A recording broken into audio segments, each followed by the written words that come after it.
Hey there, my name is Dr. Knott, and this is Steve Jackson's Sorcery, Part 3, The Seven Serpents. Maybe there's some sound?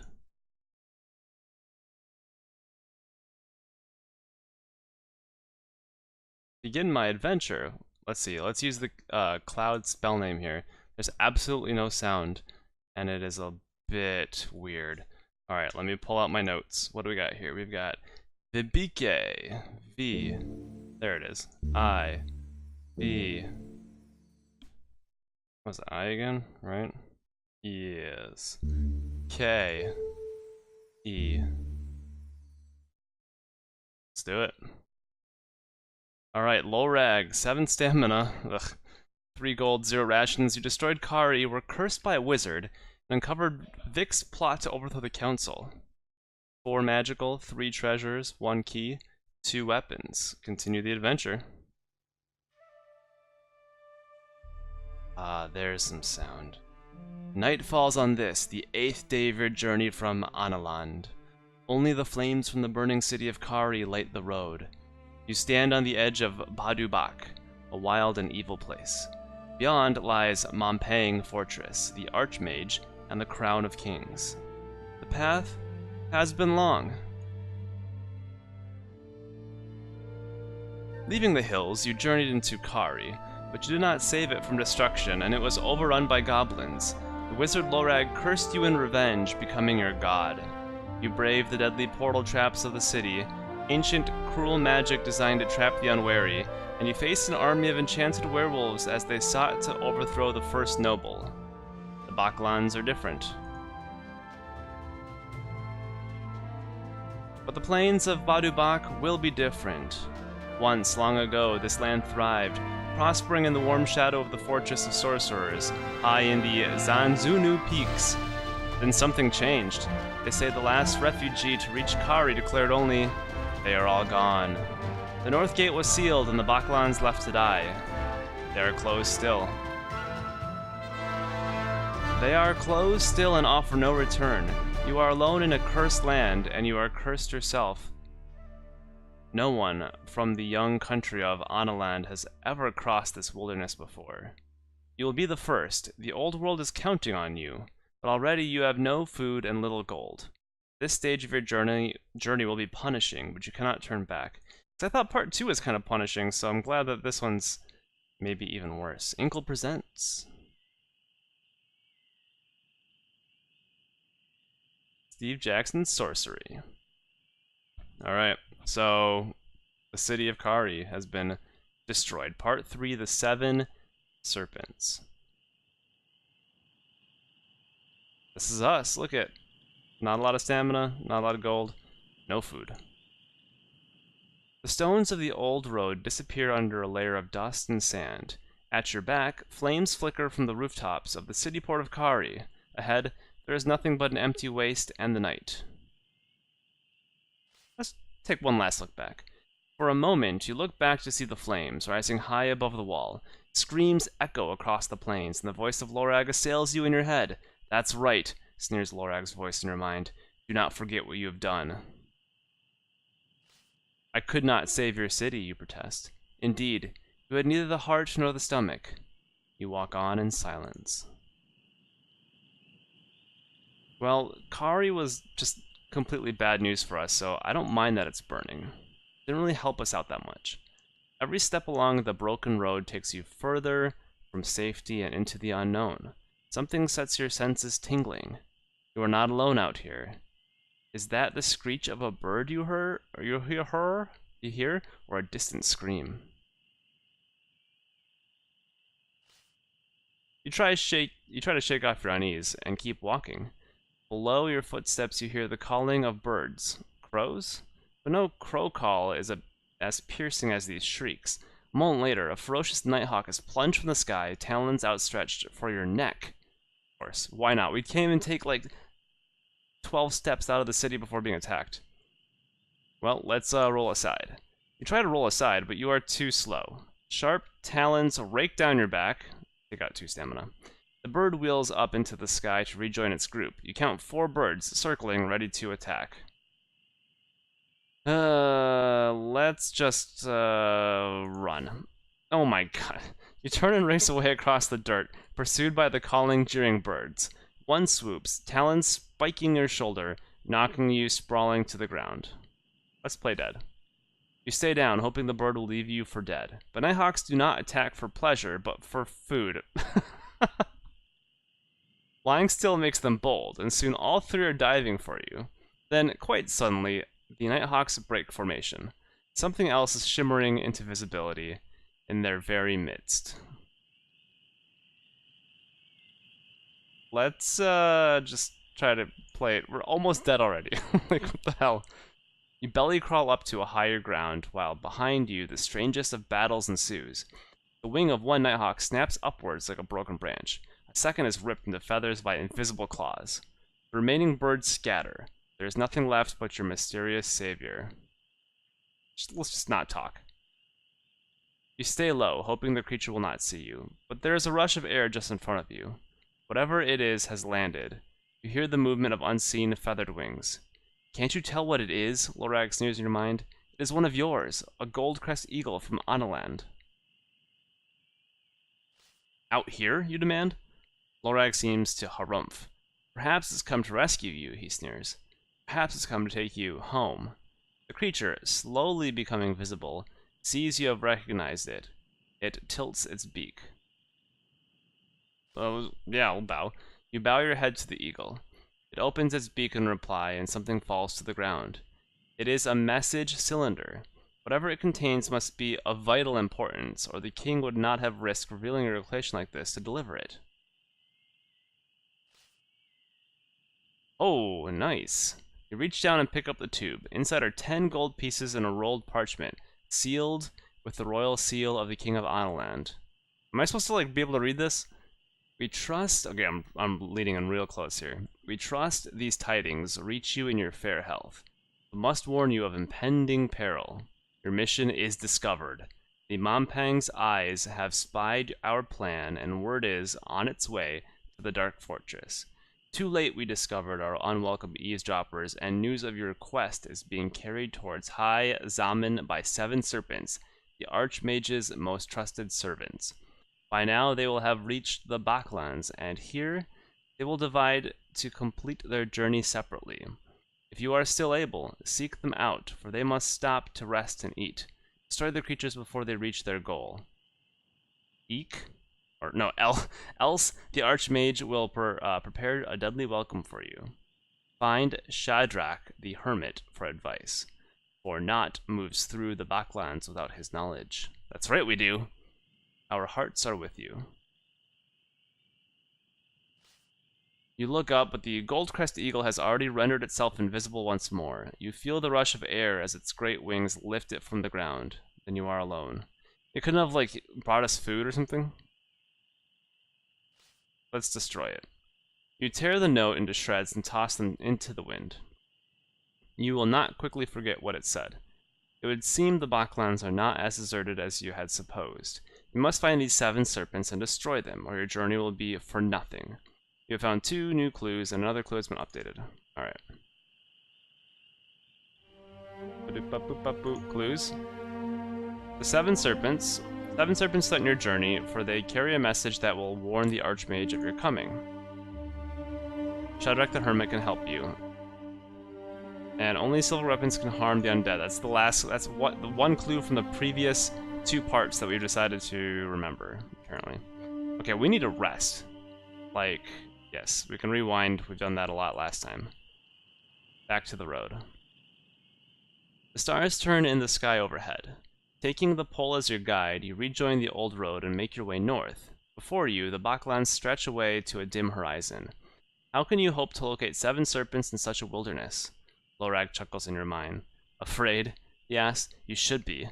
These lands are death. What do you begin aloud. I can hear your thoughts. He interrupts contemptuously. There is no need to speak.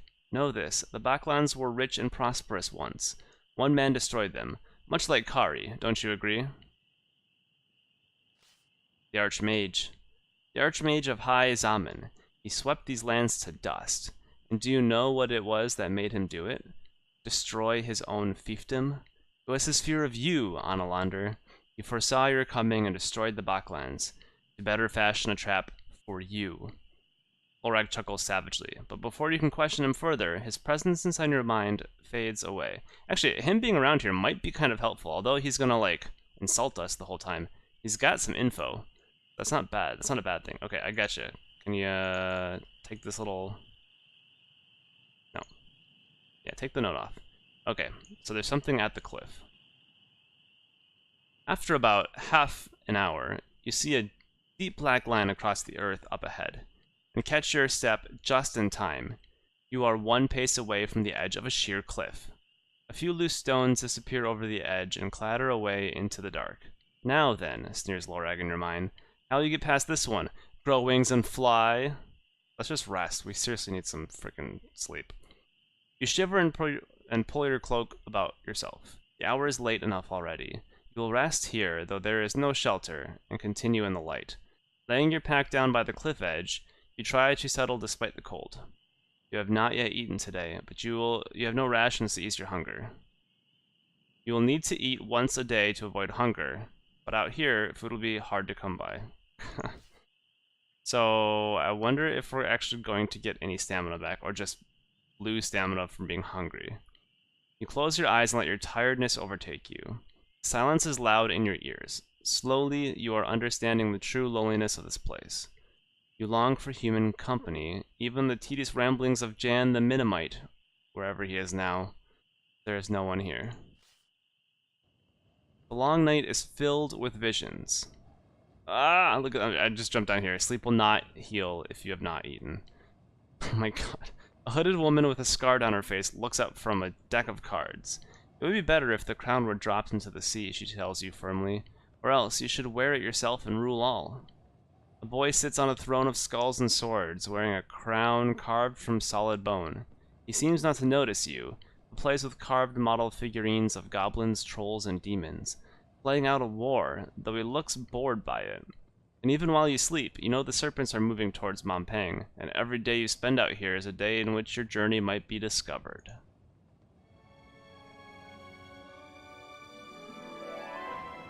Oh, they're gonna give me like a day-to-day break? Okay, so we're at the edge of the cliff, day 1, and during the past day you have become weaker, gained considerable gold, and found 3 new clues.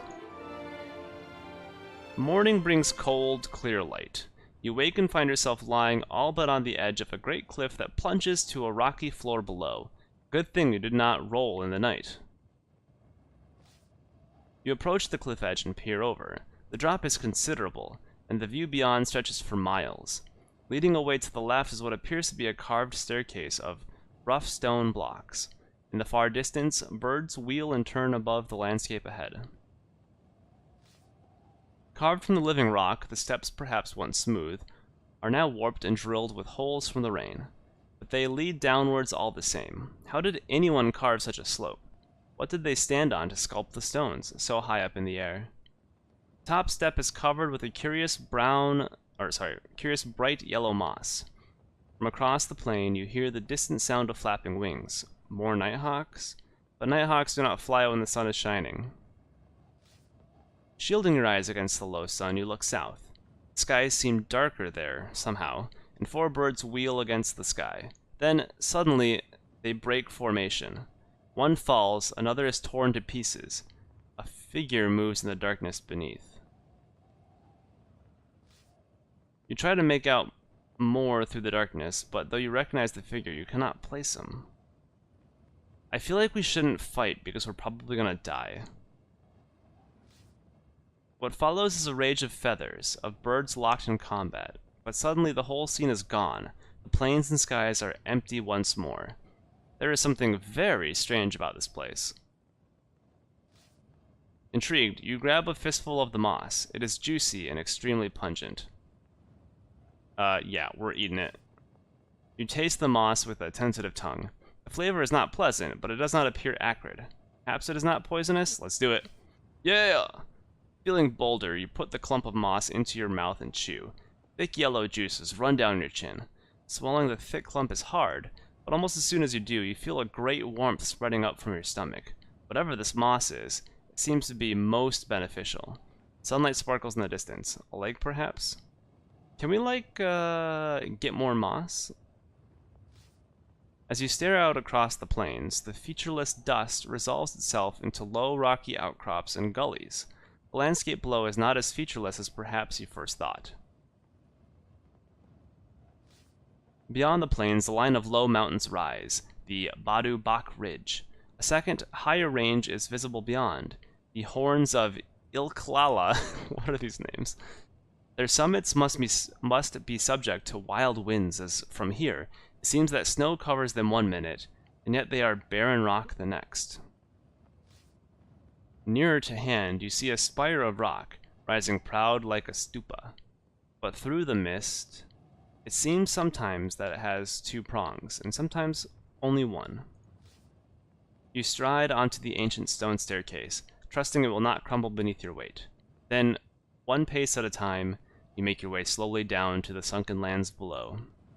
So the way I'm going to approach this is I'm going to try to avoid every single fight we can until we get stamina into like the double digits, because yeah, I don't feel like dying, you know. Okay, so halfway down. You clamber down the ancient stairs. It is painstaking work, as every step is about the height of your own body. Then, about halfway to the ground, you are forced to stop. The steps below have fallen to rubble. The steps on which you stand is in fine condition, or the step, rather, perhaps sheltered from the weathering winds by the overhang above. But the next is gone, as are the others after that, stripped from the cliff face as though scoured. You can make out fragments of fallen rock scattered across the plain below. Go on, Lorag goads you. Jump! I dare you. A few rocks skitter down the steep slope to the ground below. Alright, let's see what we got in terms of spells. I'm sure we could, like, levitate ourselves down, but we probably... I know how to do this. Come on, come on! Let's see what we got. H, U, F. Can't do that. How about G, O, D? Can't do that. Nor would it do anything.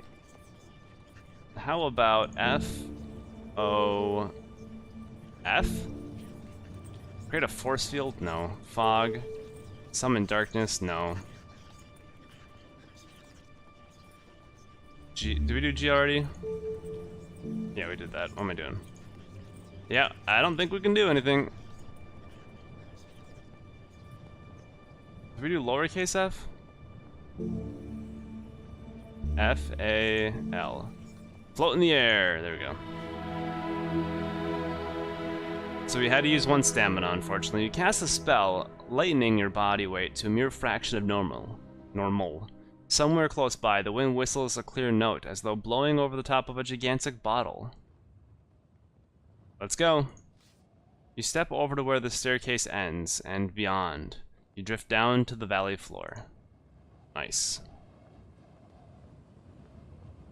What is this? What is this over here to the right? You have reached the bottom of the cliff. Your weight returns, and you settle gradually back down to the ground. The air stirs a little, still cold, but at least fresh. The great cliff rises up into the sky, unclimbable, and looking ready to topple at any moment. What am I checking my provisions for? You take a moment to review your situation. You have no food in your pack, and the plains out here are desolate and largely unoccupied. You will have to move as quickly as possible if you are to avoid starvation. At least you have already eaten today. So that means if we sleep tonight, we should gain some stamina. So, let's go. We gotta go fast. You turn your eyes to the surrounding wastes. Time to journey outwards into the cursed plains. Okay. So we've got join the old road. Oh my god. Follow the cliff. Where could we possibly go? I don't especially like what is happening here. It looks like a bunch of, like, dried up geysers. There might be someone living there. There's, like, nothing out here. At least, for a while. Let's follow the old road.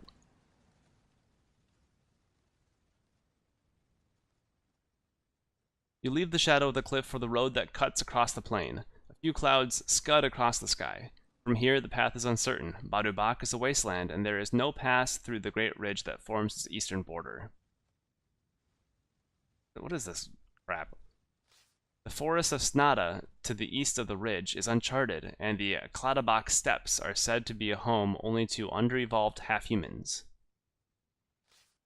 The Zanzunu Peaks and Mompang seem impossibly far away, and yet a way must be found.